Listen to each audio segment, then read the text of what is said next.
So it's now 5 o'clock in the evening and the birds have been open all day, but we'll go and have a look. There are a few out now and they're underneath the eggmobiles, and they haven't ventured very much further than that today, which is to be expected.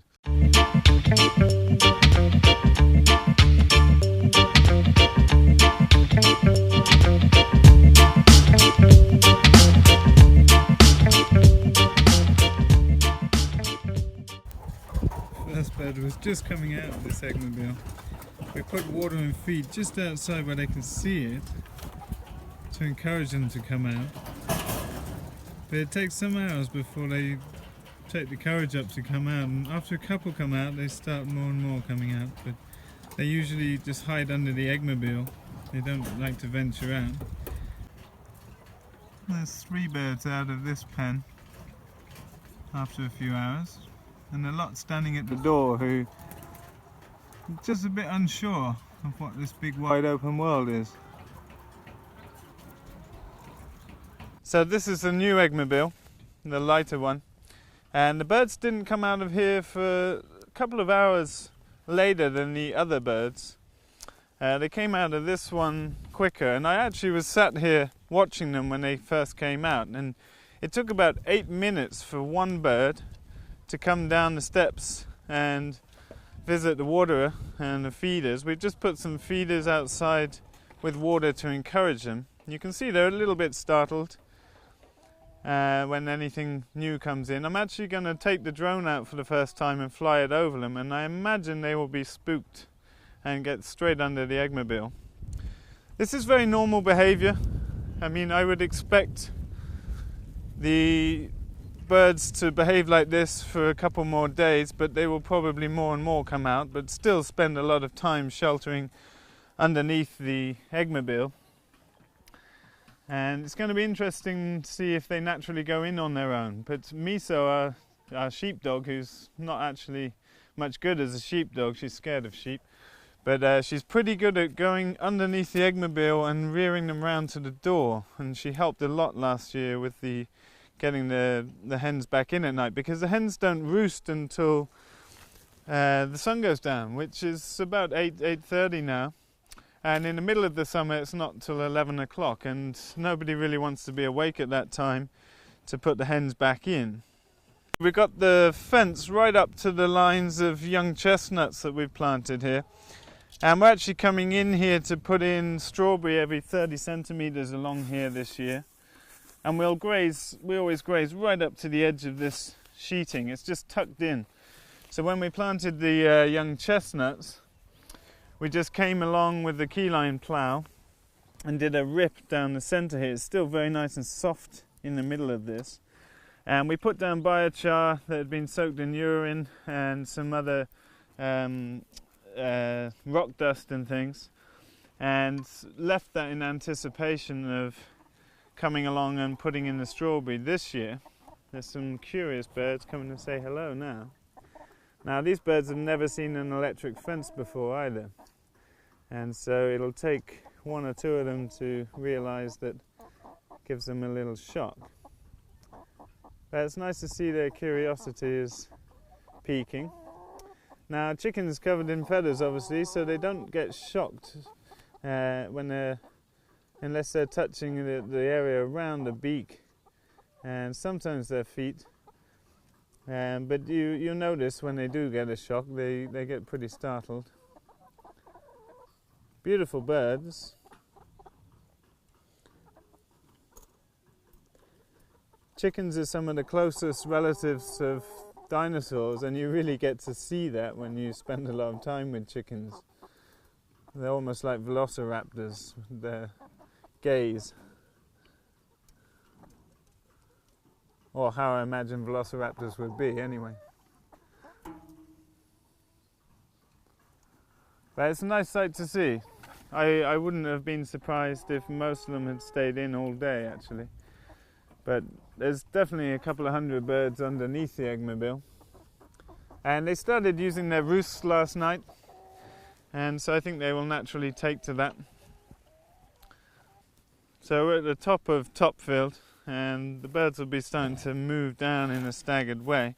I just startled Ruben here, who was having a little nap, I think.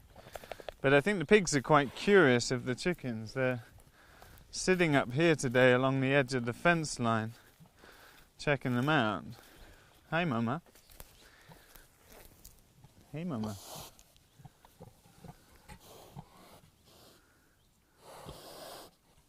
Very happy for the pigs. They're having a nice time in here. But yeah, it's really nice to have the birds out. The weather's getting a bit warmer. It's still been cold. The chicks are okay. The brooders warmed up a bit with the extra heating we've put in this year. And we've been working on the barn. We're starting to install gypsum on the roofs to make that up to fire standards so that we can use it as a day space. First buds are coming on some of the trees in the silver pasture lanes. There's hazel on the back with fruit trees every 8 meters, and then this is aronia on the front. These little bushes. Top field's a different assembly of hazel on the back row, because we're kind of facing east to west. We put fruit trees every 8 meters with hazel in between, and then we have aronia, gooseberries, black currants, red currants, white currants, stuff like that. And it's a bit different field. Our fields are very different in their soil makeup, and this field's very sandy and very silty, low nutrition up at the top here, and so the trees do very well up here.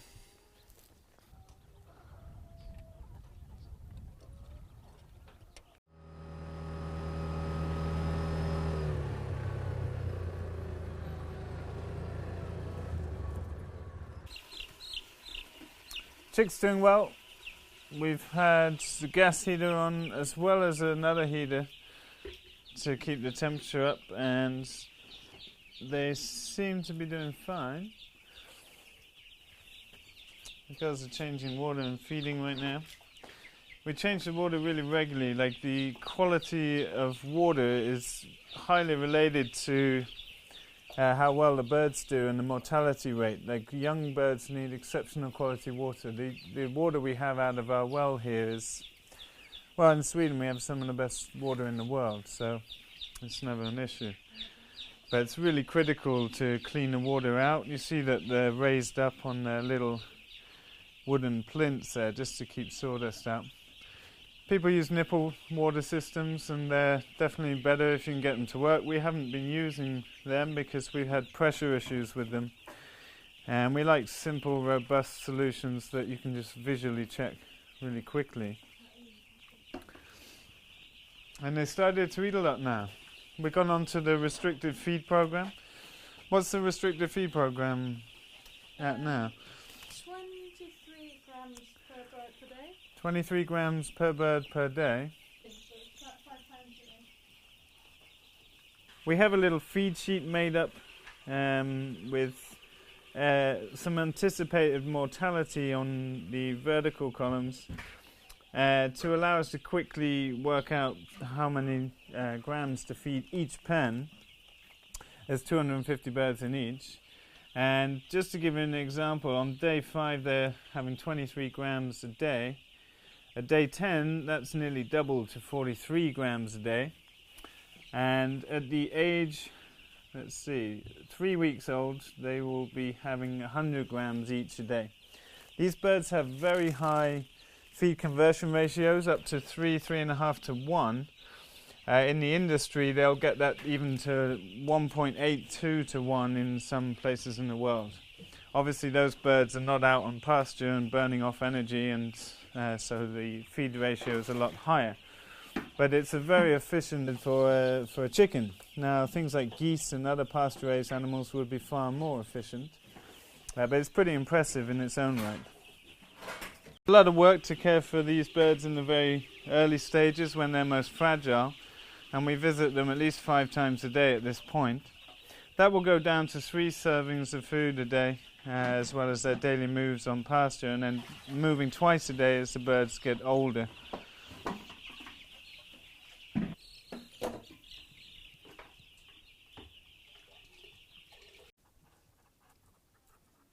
Gardens are going very well. Yeah? What's out in the gardens now? We have 4 beds of kale, 4 beds of spinach, 4 beds of kohlrabi. These are 10-meter long beds, I guess viewers know that now. And we've got 4 beds of peas. That's about 4,000 pea plants. We've just seeded yesterday just under 2,000 beets. Nice. First of the beets. First of the beets, and we've just taken out some Asian greens, different types of Asian greens for hardening off, and they look fantastic. Super nice. Yeah. And the crew is pretty awesome now. The crew's great. Yeah. Everyone's happy to be here and getting involved and doing what they can. And you know, last year we had 2 people and then sometimes 3, and now we have 4. So I mean, it's just exploding with effort. It's great. Yeah. We got enough hands to take it. It's cool and And steady. standing in front of this new windbreak, protect our new north beds from the wind. So we've got windbreak all around this one now. Super nice. It's been a very windy day actually, hasn't it? It has been, yeah. It's a bit more sheltered here. We've got buildings that shelter the farmyard, but I've been up watching the chickens, and some of the trees have been arching over several meters at the top. Strong winds we get here. Yeah. And this weekend we're going to be putting all the salad in our new salad bars. Nice. I'm taking the weekend off and going fishing, I think. So. Nice. So, we started a big project up here to put up gyps on the roof, and the boys getting into this project. It's quite cool with this lifting device, and the panels are going up super nice. And it really brings back the space again, which is nice. We've got a lot of, about 300 square meters to do to totally line this space, but we're moving it towards fire regulation so we can use this as a day space, and it's such a wonderful space to have. We insulated it the first week we were here actually, and we just haven't really used it since. We're getting it up to standards now, and then it's going to be a wonderful addition to the spaces here.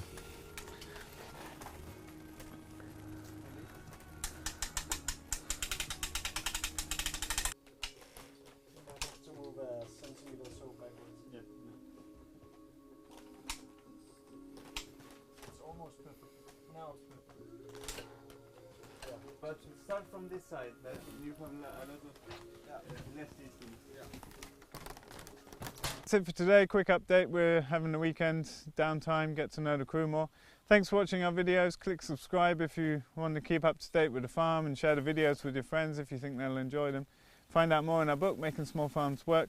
See you next time.